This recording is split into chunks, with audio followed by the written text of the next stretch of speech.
Olá, eu sou a Tayana Conrad. Começa agora mais um programa Alesp Conecta. E hoje a gente vai conversar com o Dr. Rafael do Valle, ele que é psicólogo clínico e organizacional. A gente vai falar um pouquinho da lei que foi sancionada, que ampara mulheres vítimas de violência doméstica. Seja muito bem-vindo, Dr. Rafael, aqui ao nosso programa. Olá, tá, é um prazer estar aqui com vocês. Obrigado. Eu que agradeço, doutora, a sua disponibilidade de falar de um assunto que a gente vem tratando muito, né? Principalmente aí nesses tempos de pandemia. A gente sabe que a violência doméstica é algo que acontecia muito, né? Mas a gente viu um aumento significativo da violência doméstica agora nesse período de pandemia, nesse período em que as mulheres muitas vezes estão reclusas, né? E não conseguem muitas vezes também denunciar esses casos. Acho que para a gente começar esse bate-papo, doutor Rafael, eu queria que o senhor explicasse para quem está em casa o que é a violência doméstica? Porque muitas vezes a mulher acha que ela precisa estar sofrendo agressões físicas e nem sempre é assim, né? Não, a violência doméstica ela não é só física, né? Ela tem a violência psicológica. E como é que funciona isso? São agressões verbais, xingamentos, apelidos, restrições, né? Então toda mulher, toda vez que a mulher é imposta algum tipo de restrição de não ter contato com amigas, de não ter contato com família, não fazer alguma coisa, isto faz parte de um processo abusivo dentro do relacionamento. Agora, doutor Rafael, a gente está falando aqui de uma lei que foi sancionada que dá um amparo à mulher que sofre esse tipo de violência. Porém, eu queria que o senhor falasse um pouquinho mais sobre isso, porque a gente já tem a Lei Maria da Penha. Essa lei que foi sancionada, que dá o amparo, ela é um pouquinho diferente, né? Sim, a questão que a lei ela coloca, a principal questão da lei é essa, né, de colocar esse amparo psicológico que não estava presente, né? E para a mulher é muito difícil, às vezes ela leva um tempo a perceber os impactos que isso vai levar na vida dela, né? Ela pode, a partir deste momento, né, se sentir reclusa, deixar de fazer coisas que gostava. Então, essa mulher que passou durante muito tempo sendo restrita do contato com a família, sendo restrita do contato com os amigos, né, sendo rotulada e colocada como incapaz, como insuficiente, como inapta de algumas coisas, ela demora um tempo a voltar a acostumar a ter uma vida como ela tinha antes, né? Porque ela meio que acostuma a viver sobre esse controle do marido, sobre esse controle aversivo que a gente chama. E ela precisa reaprender a fazer coisas que ela fazia naturalmente. Ela precisa reaprender a ter o contato com as amigas, reaprender a ter o contato com a família, se sentir novamente participativa, se sentir novamente sendo parte das questões que o marido foi restringindo ela. Agora, doutora, a gente está falando aqui, né, que aumentou muito o número de casos de mulheres durante a pandemia que estão sofrendo algum tipo de violência. Agora, doutor, existe uma preocupação aí também, até com o pós-pandemia, porque a gente sabe que muitas estão sofrendo e não conseguem buscar uma ajuda, né? O que o senhor vê dentro desse cenário, o senhor que trabalha realmente com isso, que recebe também mulheres, dá esse apoio para essas mulheres? Ah, na verdade, esse aumento aconteceu, né, um aumento como geral dos conflitos dentro de um casamento, dentro de um relacionamento aumentou a partir do momento que você já tinha um relacionamento com algum tipo de conflito e você aumenta a intensidade com que essas pessoas se relacionam, né? Então, se você pegar um casal que brigava, se só ficava junto no final de semana, tinha duas brigas, uma por dia, na média. Agora, se eles estão de home office, se eles não estão trabalhando, se eles estão com os filhos presentes em casa, que isso acaba gerando mais, né, algum outro tipo de problema, ou com restrições financeiras por conta da pandemia também, isso aumenta a incidência de conflitos. Eles acabam brigando mais, né?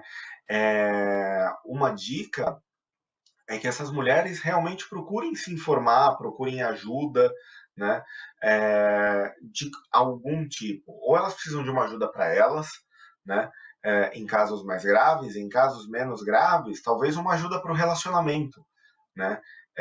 Se for o caso, uma terapia de casal, uma terapia individual, e mesmo numa terapia de casal, o terapeuta pode identificar alguma questão e conversar em paralelo com ela, né? Então, o principal é que ela exponha isso para alguém de confiança, para um médico, para um terapeuta, alguém que possa realmente ajudá-la. Agora também, né, doutor Rafael, a gente vê aí nesse período de pandemia, que é onde parece que, né, a gente vê um boom aí desses casos, a gente vê algumas medidas importantes sendo tomadas. Uma delas, inclusive, foi o atendimento às vítimas, que passou a ser considerado, né, um serviço essencial. Então, a gente sabe que todo esse serviço, né, de atendimento à vítima de violência continuou durante a pandemia, o que não minimizou, né, esse aumento, né, que a gente vê aí de casos, mas o que o senhor acha, né, desse tipo de medida que tem sido tomada durante a pandemia? Você acha que isso tende a minimizar aí alguns efeitos para esse pós?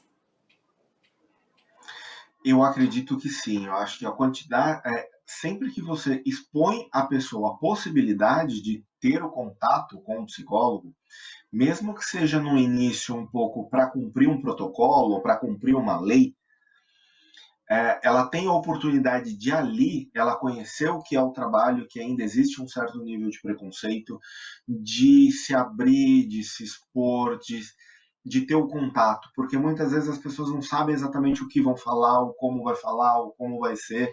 A partir do momento que você amarra isso, né, com uma legislação, com um passo, a pessoa tem a oportunidade de ir até lá, ela tem a oportunidade de falar, ela tem a oportunidade de começar a se expor. E a partir daí ela pode ou não dar continuidade. Isso pode fazer muito bem para ela, né? Se ela conseguir perceber nesse primeiro contato os pontos que ela precisa trabalhar e o quanto que isso e como isso pode ajudá-la, aí ela pode dar continuidade.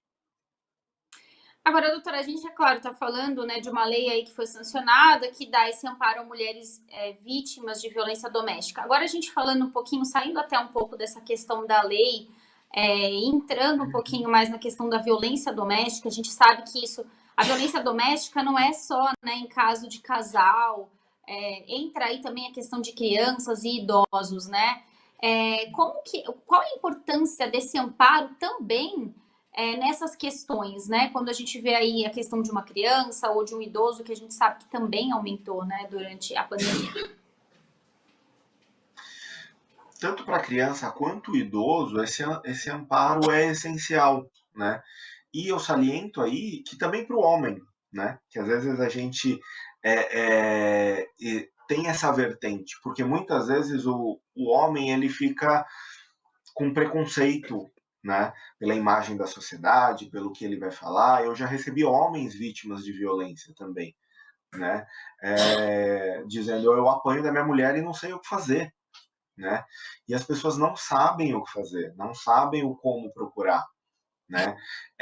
No caso do homem, quando ele impõe essa violência, ou da mãe, quando ele impõe a violência para a criança, quando o idoso é vítima de violência, eles são resguardados por uma questão da posição, da hierarquia, de ser o mais forte, e o homem, muitas vezes, ele, quando sofre esse tipo de agressão, ele sofre da própria cultura que prega que ele seja o mais forte.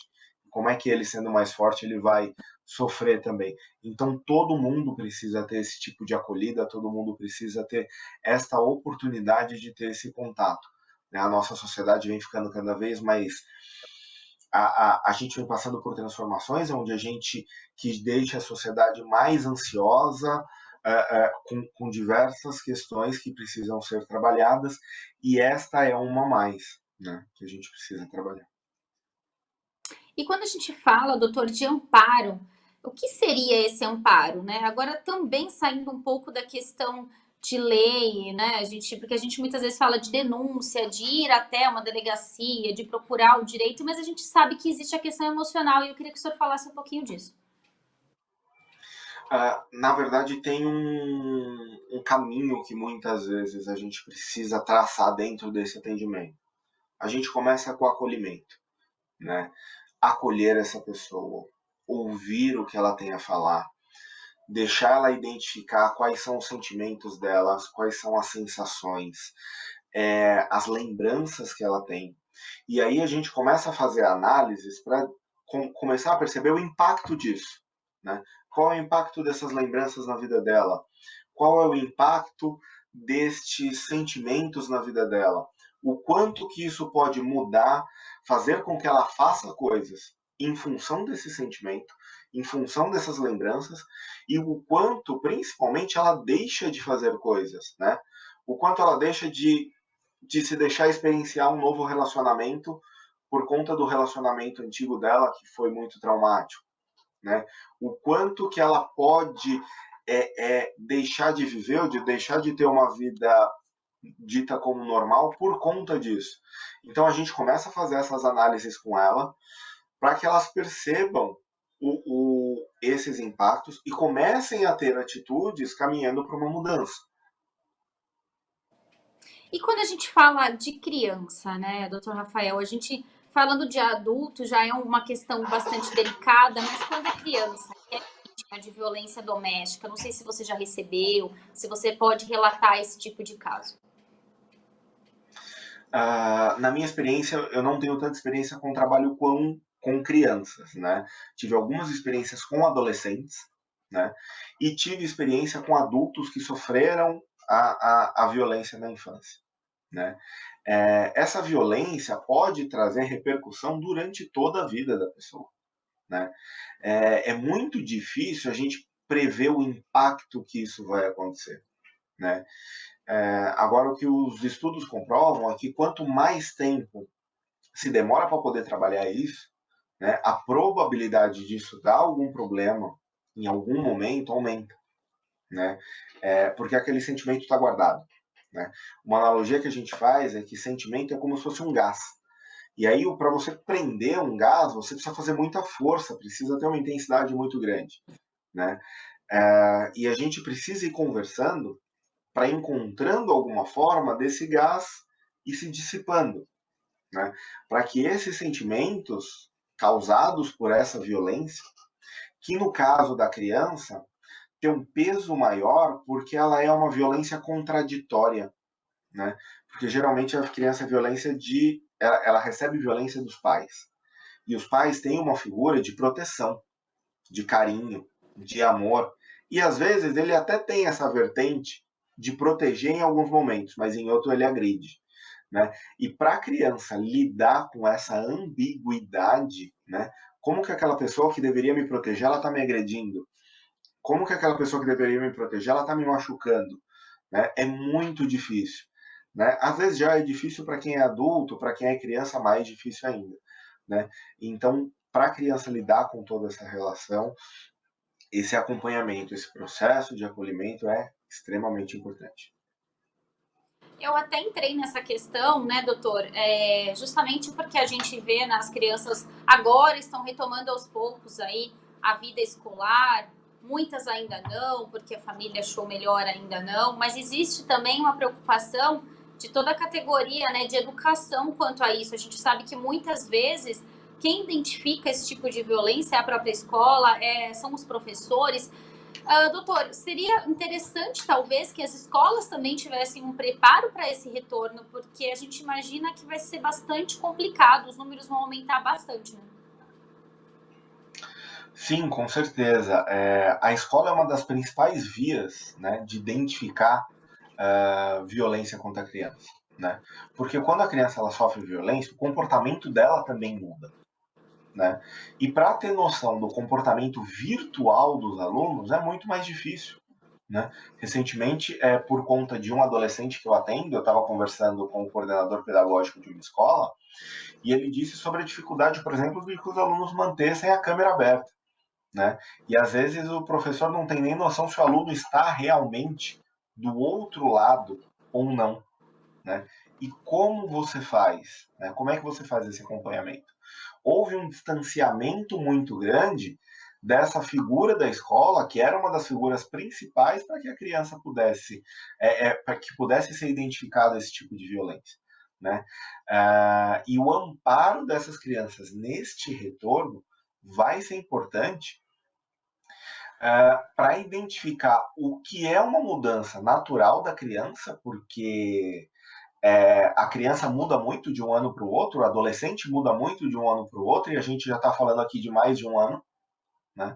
O que realmente é uma mudança natural e o que realmente é uma mudança que aconteceu por algum outro fator. Né?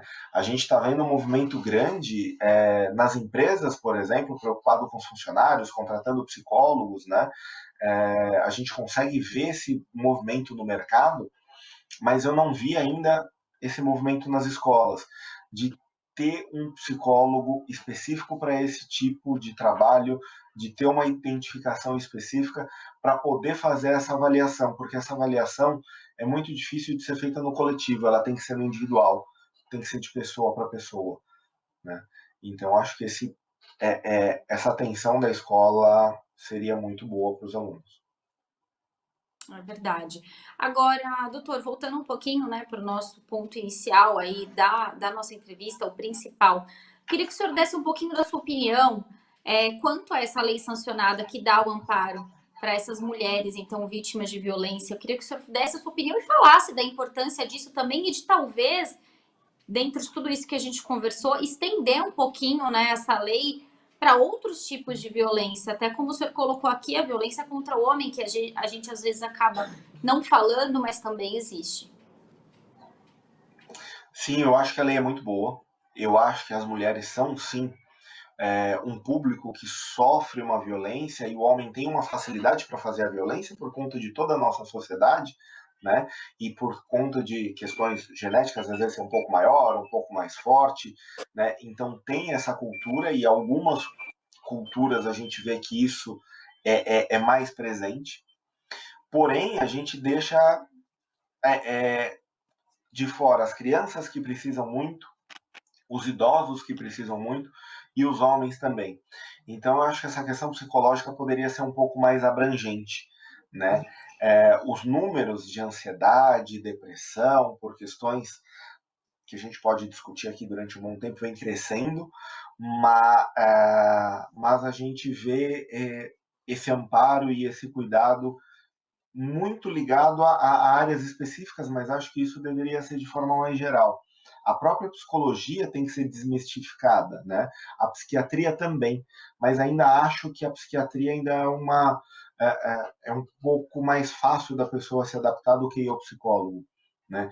Eu vejo diversas pessoas com diversas questões diferentes que muitas vezes ainda têm receio, preferem não ir, ou não vão por conta do custo, ou porque encontram dificuldade de encontrar na rede pública, ou porque na rede pública, pela dificuldade, eles acabam fazendo mais trabalhos em grupos e a pessoa não se sente à vontade, né? Então existe todo esse trabalho também, né? Mesmo a questão do psicólogo, ainda não tem uma lei, por exemplo, que tenha obrigatoriedade de ter um psicólogo dentro de um hospital. E muitas vezes é onde chegam as vítimas de violência. Então, o hospital é um outro núcleo onde a gente não tem obrigatoriedade de ter psicólogo. Ou às vezes tem uma quantidade que não dá conta da demanda, né? E não dá conta de fazer esse trabalho. Não tem 24 horas, por exemplo, né? E aí, se você for pensar numa vítima de agressão, pode ser que chegue de madrugada, né? E vai chegar lá e não vai ter esse tipo de atendimento. Como é que vai fazer? Como é que isso vai ser trabalhado? Ainda é muito difícil.